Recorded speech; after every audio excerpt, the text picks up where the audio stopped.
In our ever-continuing search for wonderful AI images, LoRa's can be of great help.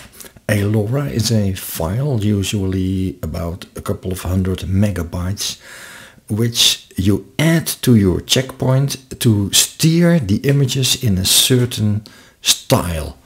Like, for instance, here we have a base image. This is an ink wash LoRa added to it.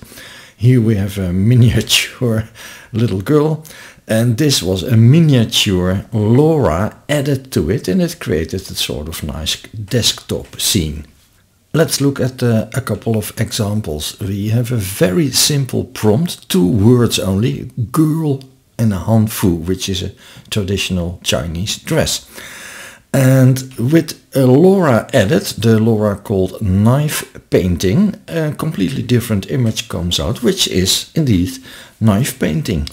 Another example, the same prompt, girl hanfu, now with another LoRa added to it, the oil painting LoRa, and that creates a quite nice oil painting with a short prompt, only 2 words. This is a splash painting. Well, that looks quite splashy, and this is an even more vivid splash painting, which was another LoRa. Here we added the word miniature to our prompt, so this is a miniature girl hanfu, and then adding the LoRa called miniature, it creates these nice desktop units. Yeah, they look really cozy. Okay, so where to download your LoRa files? Well, it can be done on a couple of sites, but Civit AI remains one of the easiest to search, because you simply can click models over there, then add a couple of filters, LoRa and the model that you use, in my case SDXL, and then you get all the LoRa's available for SDXL. Make a choice, and there you go to the LoRa page itself, and there's a convenient download button. Many LoRa's have a couple of additional tips, like this one says it is advisable to use clip skip 1, and other LoRa's may also have a trigger word that you need to put in the prompt, and they can also have a recommended weight or strength factor, in this case somewhere between 0.7 and 1. So every LoRa has its own prescriptions, and if you follow them, all will go nice. Right, so let's suppose that we download this LoRa. What to do with it? Well, nothing actually. All you need to do is move it to the LoRa folder. In your ComfyUI folder you have a models folder, and that folder has a LoRa's folder. Just put it in there, and you can change the name. That doesn't matter, pick your own names. I always like to add XL to it if it is an SDXL file. And also I added here the number 1, that tells me the clip skip 1 was advised, and I don't have to look it up every time. Once we have the LoRa, how can we use it? Well, we have our default workflows. All of them are available for download in the text of this video.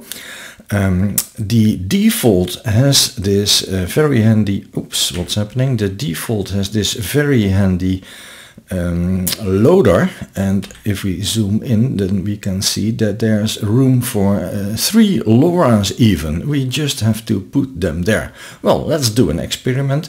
Here we have the oil and watercolor painting LoRa, and that one advises us to use this trigger word. So instead of just girl and hanfu, we add the trigger word. First, generate a standard image without the LoRa. This is the image we get. Then we add the LoRa over here. Very simple, just select it from the drop down.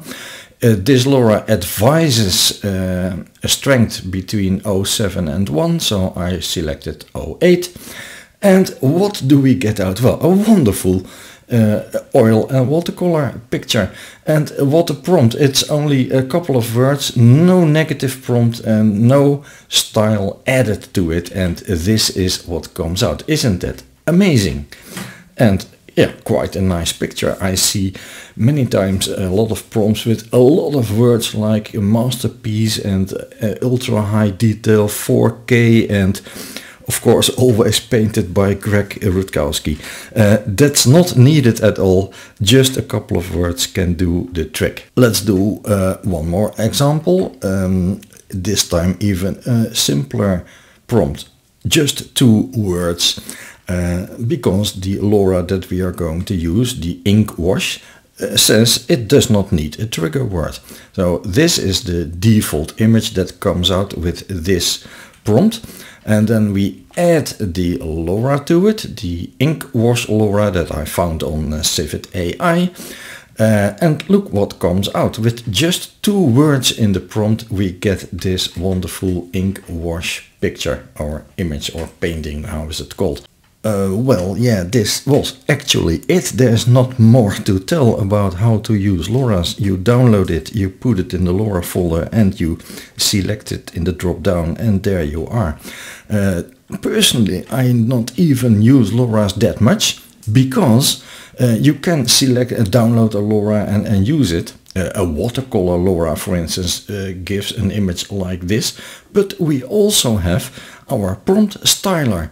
And if I don't use any LoRa at all, but select the watercolor style, I also get a quite nice watercolor image. And how does that work? Well, we have our prompt, and here at the bottom we have our style drop down. Select watercolor style, and there you have it. It is now over there, and then a wonderful watercolor picture comes out even without a LoRa. So it's up to you.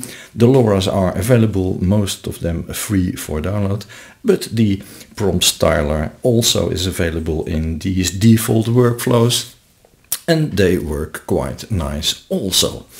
Well, this was it. Maybe see you back in the next video. In the meantime, as always, have fun.